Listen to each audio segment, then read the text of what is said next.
In this video, I'm going to show you how to replace the center crisper drawer front panel on your Whirlpool refrigerator.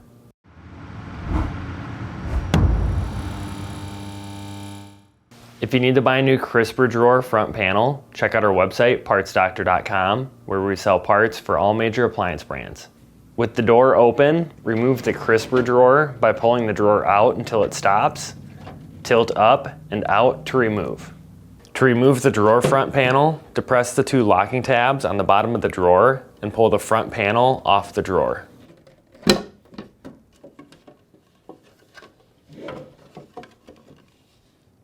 When shopping for a new crisper drawer front panel, be sure you're searching with the model number from the tag on your appliance to make sure you get the correct part.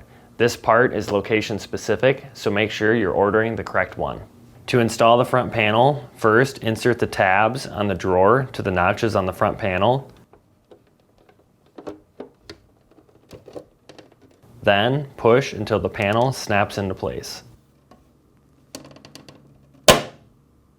To install the drawer, first insert the rear into the rails, lift up on the front, and push it closed. And that's it for this video. If you learned something new, hit that like button. And if you enjoy fixing things and want to see more videos like this and these, please consider subscribing.